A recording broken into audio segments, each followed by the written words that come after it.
नमस्कार दोस्तों, प्रसाद maths academy पर मैं आपका स्वागत करता हूं। दोस्तों, लास्ट लेक्चर में हमने आपका जो चैप्टर नंबर 13 था उसको हमने कवर किया था दोस्तों। तो आज के लेक्चर में हम आपका जो चैप्टर नंबर 15 है दोस्तों, एरिया, उसकी आज हम शुरुआत करेंगे, ठीक है। और जो आपका जो चैप्टर नंबर 14 है वो मैं आपको बाद में करूंगा, ठीक है। सबसे पहले हम इस चैप्टर को कर लेते हैं, बाद में हम चैप्टर नंबर 14 करेंगे। ओके, तो दोस्तों आपका ये जो चैप्टर है जिसका नाम एरिया है, सबसे पहले ये चैप्टर को सिखाने से पहले मैं आपको ये बताना चाहूंगा कि एरिया क्या होता है। तो सबसे पहले हम बात करेंगे एरिया।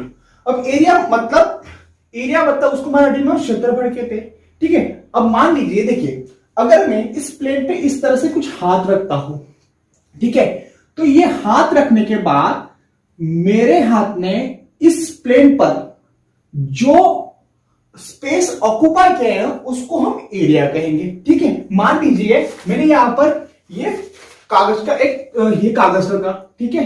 तो ये कागज मतलब ये प्लेन पर इस कागज ने जितना स्पेस आपको ऑक्युपाई किया है उसको हम एरिया कहेंगे, ठीक है। अब सपोज मान लो दोस्तों, यहां पर मैंने ट्रायंगल बनाया, ओके, ये ट्रायंगल। अब इसका एरिया क्या होगा? अब मैं इसको नाम भी दे देता हूं ए बी सी।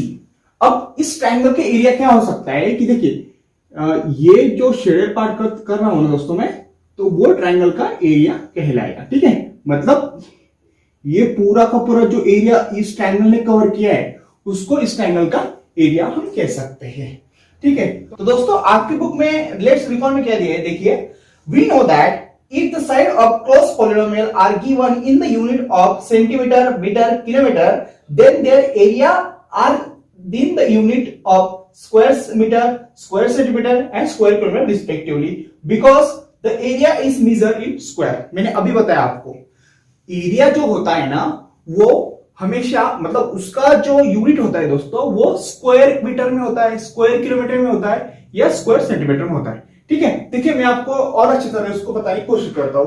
अब देखिए, अगर सपोज ये साइड है, ओके, और साइड देखिए, साइड अगर सेंटीमीटर में होगी, साइड अगर सेंटीमीटर में होगी तो उसका जो एरिया होगा ना वो स्क्वायर सेंटीमीटर होगा या सेंटीमीटर स्क्वायर में होगा, ठीक है। और अगर साइड ठीक है, साइड अगर मीटर में होगी तो उसका एरिया स्क्वायर मीटर में होगा या मीटर स्क्वायर भी हम उसको कह सकते हैं। और अगर साइड किलोमीटर में होगी तो उसका एरिया हम स्क्वायर किलोमीटर में या किलोमीटर स्क्वायर में लिख सकते हैं, ओके। तो इस तरह से हम एरिया का यूनिट निकालते हैं। देखिए, साइड का यूनिट अगर सेंटीमीटर होगा तो उसका एरिया सेंटीमीटर स्क्वायर का मतलब उसका एरिया का यूनिट जो है वो सेंटीमीटर स्क्वायर होगा। और साइड का यूनिट अगर देखिए यहां पर यूनिट भी लिख लेते हैं हम, side unit and area unit, okay. और साइड का यूनिट अगर मीटर होगा तो उसका एरिया की यूनिट स्क्वायर मीटर होगा या मीटर स्क्वायर होगा, ओके। और साइड का यूनिट अगर किलोमीटर होगा तो उसका एरिया का यूनिट होगा किलोमीटर स्क्वायर। इतनी बात आगे समझ में, ठीक है। अब देखिए आपकी बुक में क्या दिया है, area of square, area of rectangle, area of triangle, ये सब कुछ दिया है। तो सबसे पहले देखिए दोस्तों, एरिया ऑफ स्क्वायर हम देखते हैं। तो एरिया ऑफ स्क्वायर, अब मतलब स्क्वायर का एरिया को निकालने का फॉर्मूला हमें पता है, क्या है दोस्तों, साइड स्क्वायर, ठीक है। ये होता है स्क्वायर का एरिया, ओके। तो मान लीजिए दोस्तों यहां पर मैंने एक स्क्वायर निकाला, ठीक है, यहां पर मैंने एक स्क्वायर निकाला, इसको मैं नाम देता हूं A B C D, okay.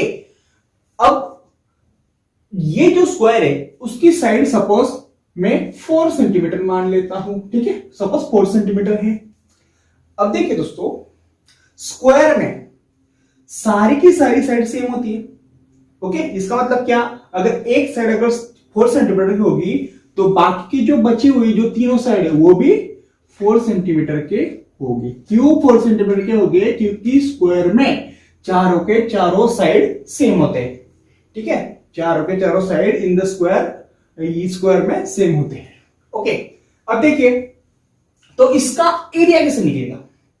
तो अगर हमें इसका एरिया निकालना है, एरिया ऑफ स्क्वायर एबीसीडी, तो वो किस तरह से निकलेगा, साइड स्क्वायर। ठीक है, तो इसकी साइड क्या है, इसकी साइड है 4 सेंटीमीटर। ओके, तो साइड स्क्वायर मतलब साइड इंटू साइड, इसको हम इस तरह लिख सकते हैं। और साइड का मेजरमेंट कितना है, 4 centimetre. So 4 centimetre into 4 centimetre. Okay, 4 into 4 16 centimetre into centimetre square. So इसका एरिया होगा हमारा सेंटीमीटर स्क्वायर। अब देखिए दोस्तों, साइड का यूनिट क्या है, यहां पर साइड का यूनिट क्या है, सेंटीमीटर, और उसका एरिया निकालने के बाद उसका यूनिट क्या है, सेंटीमीटर स्क्वायर। अब हम रेक्टेंगल के एरिया की अब हम बात करते हैं। ठीक है, तो एरिया ऑफ रेक्टेंगल क्या होता है, एरिया ऑफ रेक्टेंगल। अभी हमने स्क्वायर का एरिया निकाला, अब हम रेक्टेंगल के एरिया के बारे में बात करते हैं। अब देखिए दोस्तों, अगर हम बात करते हैं रेक्टेंगल के एरिया के बारे में, तो उसका फॉर्मूला होता है दोस्तों लेंथ इनटू ब्रेथ। ओके, अब लेंथ क्या होती है और ब्रेथ क्या होती है। अब देखिए दोस्तों, यहां पर मैं एक रेक्टेंगल निकालता हूं, ठीक है, और रेक्टेंगल क्या होता है हमारा, वो कुछ इस तरह से होता है। ओके, तो ये रेक्टेंगल में ना, वो जो रेक्टेंगल, इसको मैं नाम दे देता हूं PQRS। तो ये रेक्टेंगल में ना, जो ये रेक्टेंगल की जो बड़ी वाली जो साइड होती है, देखिए बड़ी वाली जो साइड्स होती है ये, वो लेंथ होती है। ओके, और ये छोटी वाली जो साइड होती है उसको हम ब्रेथ कहते हैं। ठीक है, और अगर हमें इस रेक्टेंगल का एरिया निकालना है तो हम क्या करते हैं, उसकी लेंथ और ब्रेथ दोनों का मल्टीप्लाई कर देते हैं, और ठीक है, और उसके हिसाब से हम उसका एरिया निकालते हैं। मान लीजिए यहां पर लेंथ है यहां पर हम लेते हैं 10 सेंटीमीटर। ओके, और ब्रेथ है 6 सेंटीमीटर। ओके, तो इस रेक्टेंगल का एरिया क्या निकलेगा, देखिए लेंथ कितनी है 10 सेंटीमीटर और ब्रेथ कितनी है 6 सेंटीमीटर।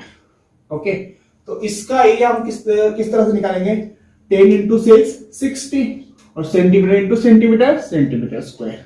अब देखिए दोस्तों, यहां पर साइड का यूनिट क्या था, सेंटीमीटर, और एरिया निकालने के बाद उसका क्या होगा, सेंटीमीटर स्क्वायर होगा। ठीक है, सो इस रेक्टेंगल का एरिया क्या होगा, 60 सेंटीमीटर स्क्वायर होगा। तो इस तरह से हम रेक्टेंगल को समझ सकते हैं। बात समझना दोस्तों, रेक्टेंगल में जो बड़ी वाली जो साइड होती है, रेक्टेंगल में जो बड़ी वाली जो साइड होती है वो लेंथ होती है, और जो छोटी वाली साइड है वो ब्रेथ होती है। ओके, आइए दोस्तों, अब हम अगला वाला कंसेप्ट देखते हैं। आगे क्या है, area of right angle triangle. अब राइट एंगल ट्रायंगल का एरिया क्या होता है, अब राइट एंगल का ट्रायंगल का एरिया होता है दोस्तों, राइट एंगल ट्रायंगल का 1/2 into product of side make right angle. अब राइट एंगल क्या होता है दोस्तों, राइट एंगल मतलब 90 डिग्री का एंगल। ठीक है, और राइट एंगल ट्रायंगल क्या होता है, ऐसा ट्रायंगल जिसमें एक एंगल 90 डिग्री का हो, वो ट्रायंगल राइट एंगल एंगल कहता है, राइट एंगल ट्रायंगल कहलाता है। ठीक है, तो यहां पर मैं निकालता हूं राइट एंगल ट्रायंगल। ओके, तो यहां पर मैंने निकाला राइट एंगल ट्रायंगल, इसको हम नाम भी दे देते ABC। ओके, तो ये हो गया हमारा राइट एंगल ट्रायंगल। तो इसका एरिया हम किस तरह से निकालते दोस्तों, 1/2 into product of side makes right angle. मतलब ये जो ट्रायंगल है राइट एंगल ट्रायंगल में, उसमें ऐसे साइड्स का प्रोडक्ट जिसमें, मतलब जो साइड 90 डिग्री का एंगल बनाती हो, उन साइड का प्रोडक्ट। ओके, तो ये राइट एंगल ट्रायंगल में ना, तो देखिए दोस्तों यहां पर 90 डिग्री का एंगल बन रहा है। ठीक है, यहां पर, तो इसका एरिया हम किस तरह से निकालेंगे, इस राइट एंगल ट्रायंगल में जो साइड्स राइट एंगल बना रहा हो, मतलब जो साइड्स 90 डिग्री की एंगल बना रहे हो, उनका प्रोडक्ट इनटू हाफ, उस तरह से हम इसका एरिया निकालते हैं। तो यहां पर क्या आएगा, 1/2 into product of side makes right angle. तो यहां पर कौन कौन सी साइड राइट एंगल बना रही है? देखिए, ये वाली साइड और ये वाली साइड, ठीक है। तो ये दोनों साइड जो है ना वो इस ट्रायंगल में राइट एंगल बना रही। तो A B into B C. Okay, अब देखिए दोस्तों, यहां पर ए बी जो है ना वो परपेंडिकुलर है बीसी को, और बीसी जो है वो इस राइट एंगल ट्रायंगल का बेस है, ठीक है। बीसी यहां पर क्या है? बीसी इस राइट एंगल ट्रायंगल का बेस है। और ये ए बी जो है, देखिए यहां पर ए बी क्या है? परपेंडिकुलर है बीसी का, और यहां पर बीसी क्या है? इसका बेस है, ठीक है। इस राइट एंगल ट्रायंगल का बेस क्या है? बीसी। और ए बी क्या होगा फिर? अगर बीसी बेस है तो ए बी उसका होगा हाइट। ओके, तो उसका एरिया किस तरह निकलेगा? 1/2 into A B into B C. इसको हम इस तरह से भी कह सकते हैं कि राइट एंगल ट्रायंगल का एरिया हम 1/2 इंटू बेस इंटू हाइट, इस तरीके से भी हम उसको निकाल सकते हैं। देखिए, यहां पर ए बी क्या है? ए बी हाइट है, ठीक है। ए बी क्या है? हाइट है, और बी सी क्या है? बेस। तो देखिए, राइट एंगल ट्रायंगल का एरिया निकालना होगा तो आप इस फॉर्मूले का भी यूज कर सकते हैं या इस फॉर्मूले का भी यूज कर सकते हैं, ठीक है। तो इस तरह से उसके फॉर्मूले आएंगे दोस्तों। अब मान लीजिए यहां पर हमने बीसी को मान लिया 6 सेंटीमीटर, ठीक है, या 5 सेंटीमीटर मान लो, 5 सेंटीमीटर, और ए बी को हमने मान लिया 8 सेंटीमीटर। तो इसका एरिया हम किस तरह से निकालेंगे? सो 1/2। अब ए बी क्या है दोस्तों? ए बी मतलब क्या है? हाइट, ठीक है। ए बी क्या है? ए बी है 8 सेंटीमीटर, मतलब इसकी हाइट भी क्या है? 8 सेंटीमीटर। और बीसी क्या है? BC 5 centimetre. देखिए, बीसी 5 सेंटीमीटर, तो 5 सेंटीमीटर इसकी क्या होगी? बेस होगी। ओके, सो देखिए, ए बी 8 सेंटीमीटर मतलब हाइट 8 सेंटीमीटर। हाइट क्या है? 8 सेंटीमीटर।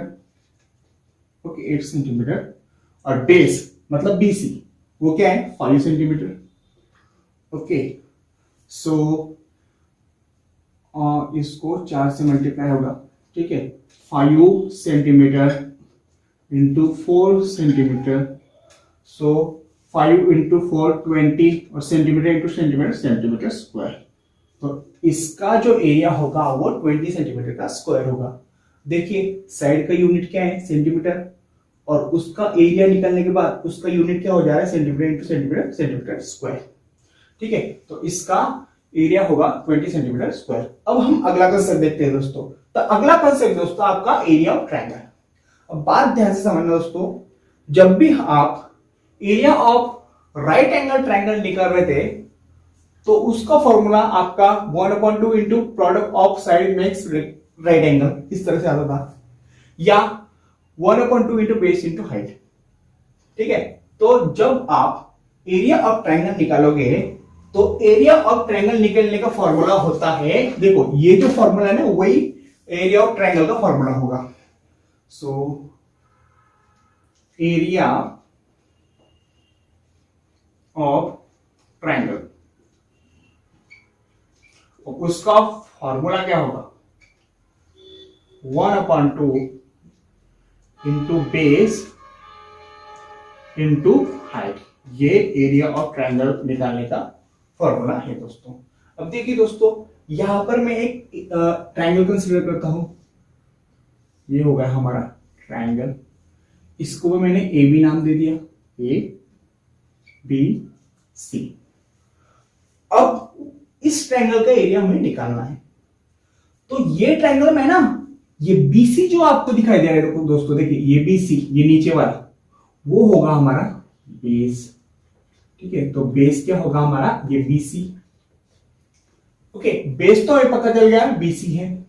ओके, तो मैं बेस की जगह पर यहां पर बीसी लिख लेता हूं। अब देखिए दोस्तों, यहां पर हमें बेस का तो पता चल गया। अब इस ट्रायंगल की हाइट कौन सी होगी?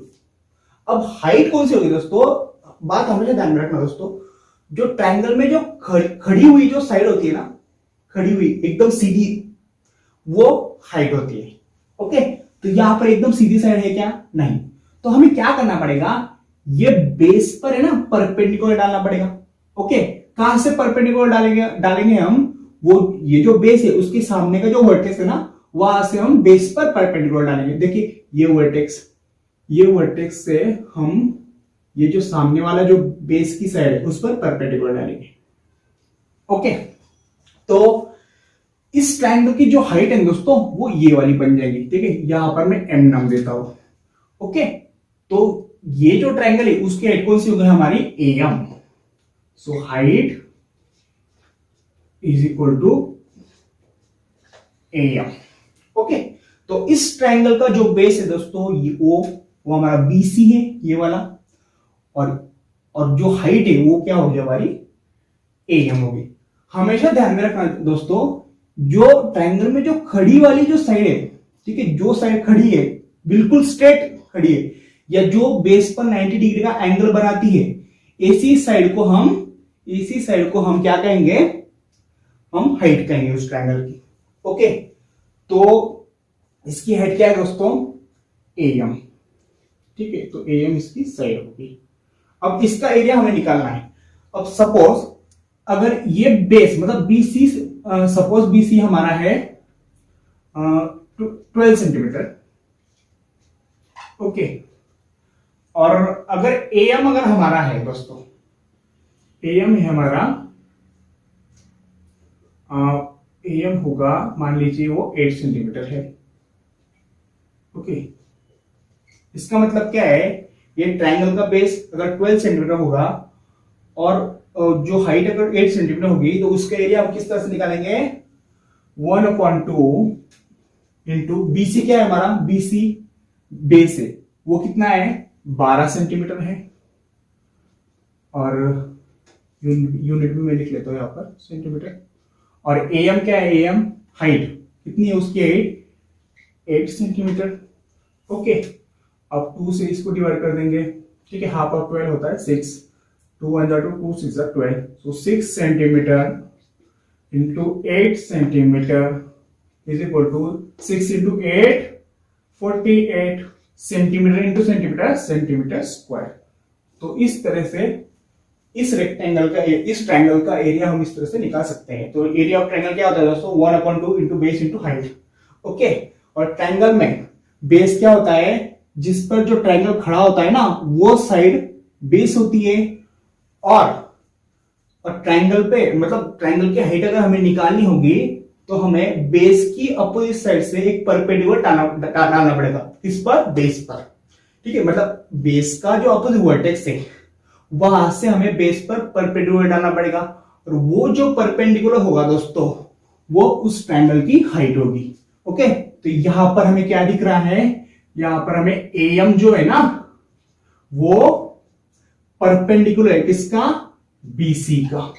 ठीक है, इसका मतलब क्या है, M is perpendicular to BC. Okay, और बीसी क्या होगा, इस ट्रायंगल में बीसी क्या होगा, बेस, और ये परपेंडिकुलर जो हमने डाला है एम वो क्या होगा, हाइट होगा। और उसके हिसाब से हम एरिया ऑफ ट्रायंगल किस तरह निकालेंगे, 1/2 into base into height. Base हमने यहां पर क्या लेंगे, बीसी, और हाइट लेंगे एम। ठीक है, तो इस तरह से हम उस ट्रायंगल के एरिया हम निकाल सकते हैं। ठीक है, तो आगे हम एरिया ऑफ पैरेललोग्राम देखें दोस्तों, और उसको किस तरह से डिराइव किया है वो भी मैं आपको बताता हूं दोस्तों। ठीक है, अब आइए दोस्तों, अब हम एरिया ऑफ पैरेललोग्राम सीखते हैं। अब पैरेललोग्राम क्या होता है दोस्तों, देखिए दोस्तों, ये जो पैरेललोग्राम होता है ना ये रेक्टेंगल ही होता है, मतलब एक टाइप का रेक्टेंगल ही होता है। मतलब हम ये कह सकते हैं कि पैरेललोग्राम और रेक्टेंगल उन दोनों का एरिया सेम होता है। अब वो कैसे, मैं आपको बताता हूं। देखिए दोस्तों, अगर आपको पैरेललोग्राम का एरिया निकालना है तो उसका जो फॉर्मूला होता है वो होता है आपका बेस इंटू हाइट।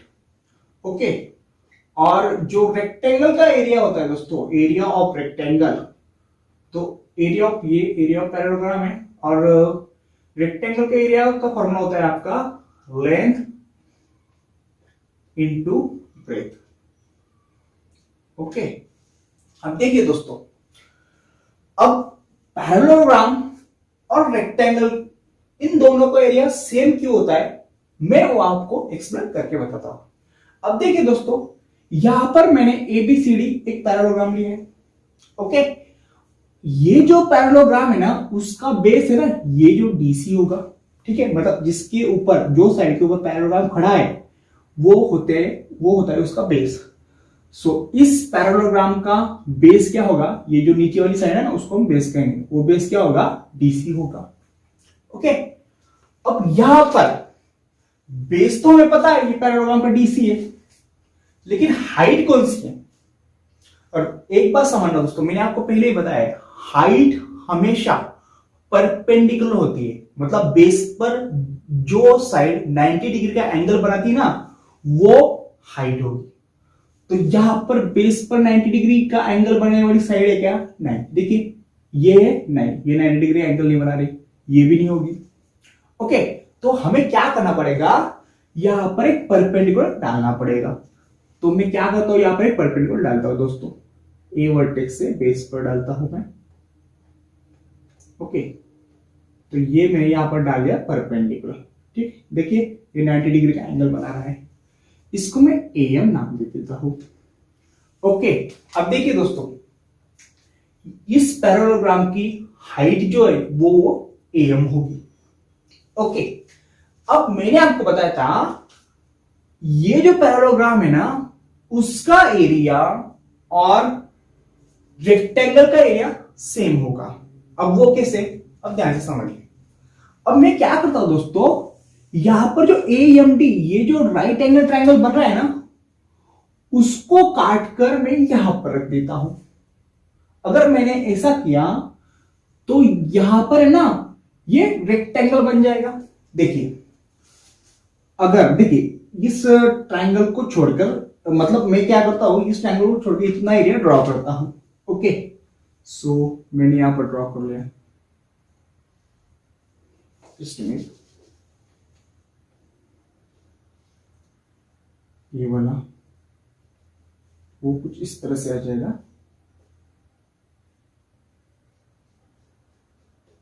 ओके, देखिए दोस्तों, यहां पर ए एम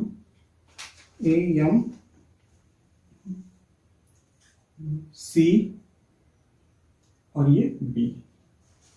अब देखिए दोस्तों, मैंने क्या किया, यहां से, मतलब ये राइट एंगल ट्रायंगल को मैंने हटा दिया, तो ये फिगर कुछ इस तरह से बनेगी।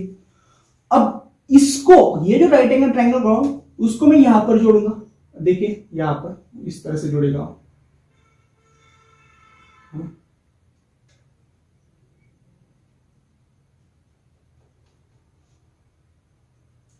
ठीक है, ये क्या, देखिए दोस्तों, यहां पर हमने क्या किया, ये जो पैरेललोग्राम है ना, उसको एक रेक्टेंगल बना लिया। ओके, तो इसका मतलब क्या है, ये जो पैरेललोग्राम है, ये वाला जो रेक्टेंगल है ना, उसके बराबर है। ओके, और अगर पैरेललोग्राम और रेक्टेंगल अगर बराबर होगा, देखिए आप, अगर पैरेललोग्राम एंड रेक्टेंगल दोनों अगर बराबर हो गए, तो उन दोनों का एरिया भी बराबर होगा। ठीक है, उन दोनों का area of parallelogram and area of rectangle, उन दोनों का एरिया भी बराबर होगा। ओके, अब देखिए, अगर ये दोनों बराबर है, इसका मतलब क्या है, ये जो पैरेललोग्राम का जो बेस है दोस्तों, ये हाइट नहीं है, ये लेंथ है। ये जो पैरेललोग्राम का जो बेस है दोस्तों, बेस देखिए, बेस वो इस रेक्टेंगल का लेंथ के बराबर होगा। ओके, देखिए, पैरेललोग्राम और रेक्टेंगल अगर सेम है, तो ये जो पैरेललोग्राम का जो बेस है, वो रेक्टेंगल के लेंथ के बराबर होगा। ठीक है, देखिए, length of parallelogram is equal to base of parallelogram. Base of एक मिनट, मैं यहाँ पर शॉर्टकट लिखता हूं। पैरेललोग्राम का बेस और रेक्टेंगल का लेंथ ये बराबर होगी, और उसकी जो हाइट है, देखिए इसकी जो पैरेललोग्राम की जो हाइट है वो इस रेक्टेंगल के ब्रेथ के बराबर होगी। Okay, so height of parallelogram is equal to base of rectangle. Okay, देखिए पैरेललोग्राम और रेक्टेंगल अगर सेम हो गए, उन दोनों का एरिया भी सेम होगा, तो उस केस में ये जो पैरेललोग्राम का जो बेस है वो रेक्टेंगल के लेंथ के बराबर होगा, और जो पैरेललोग्राम की जो हाइट है वो रेक्टेंगल के ब्रेथ के बराबर होगा। ओके, तो देखिए दोस्तों, ये रेक्टेंगल का एरिया क्या होगा फिर? अब रेक्टेंगल का एरिया क्या होता है? लेंथ इंटू ब्रेथ, है ना? लेंथ इंटू ब्रेथ, ये रेक्टेंगल की लेंथ इंटू ब्रेथ है, और लेंथ इज इक्वल टू क्या है पैरेललोग्राम की? ये बेस है ना? देखिए लेंथ, रेक्टेंगल की लेंथ यहां पर एल आर लिख देता हूं, अरे बी आर, तो ये एल आर मतलब रेक्टेंगल की लेंथ ये पैरेललोग्राम की बेस के बराबर है, ठीक है? बेस ऑफ पैरेललोग्राम, और ये जो ब्रेथ है रेक्टेंगल की ब्रेथ वो पैरेललोग्राम की हाइट के बराबर है। Okay, so area of parallelogram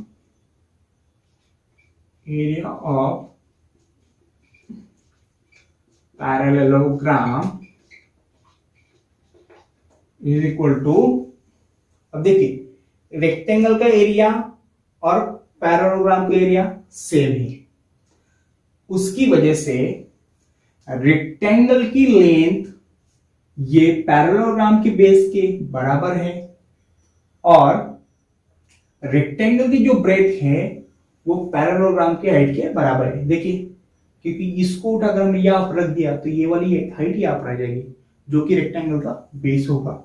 so area of parallelogram is equal to base, देखिए base of parallelogram into height. तो इस तरह से हमने इस एरिया ऑफ पैरेललोग्राम को हमने प्रूव कर दिया दोस्तों। ओके, आगे बात पैरेललोग्राम और रेक्टेंगल, बस ध्यान से समझना दोस्तों, हमेशा पैरेललोग्राम और रेक्टेंगल उन दोनों का एरिया हमेशा सेम होगा। ओके, एक्चुअली क्या होता है दोस्तों, जो पैरेललोग्राम होता है वो क्या होता है कि रेक्टेंगल को सिर्फ इस तरह से कर दिया होता है, ठीक है? मतलब क्या हम क्या कह सकते हैं, रेक्टेंगल को सिर्फ ऐसा धक्का हमने अगर मार दिया ना तो पैरेललोग्राम बन जाएगा। ओके, देखिए अगर ऐसा रेक्टेंगल है तो उसको हमने सिर्फ इस तरह से मोड़ दिया, मतलब हमने क्या किया, इन दोनों साइड्स को, साइड तो बराबर होगी, तो इन दोनों साइड को मतलब इस तरह धक्का दे दिया ना तो इस तरह से बन जाएगा, तो ये रेक्टेंगल का पैरेललोग्राम बन जाएगा। ओके, और इसलिए रेक्टेंगल का एरिया और पैरेललोग्राम का जो एरिया है वो सेम होता है। तो इस तरह से हमने क्या किया, एरिया ऑफ पैरेललोग्राम का जो फॉर्मूला है जो कि बेस इंटू हाइट होता है दोस्तों, उसको हमने प्रूव किया। ओके, हेंस यहां पर हेंस लिख देना, hence area of parallelogram is equal to base into height. अब हम नेक्स्ट लेक्चर में आपका जो आगे का प्रैक्टिस सेट नंबर 15.1 है दोस्तों उसको हम करेंगे, और ये जो प्रैक्टिस सेट नंबर 15.1 है वो टोटली आपका एरिया ऑफ पैरेललोग्राम के फॉर्मूले पर बेस होने वाला है। ओके, तो उम्मीद करता हूं दोस्तों आज का लेक्चर आपको बहुत अच्छी तरह समझ आया होगा। अगर वीडियो पसंद आई हुई दोस्तों तो please like, share and subscribe our channel.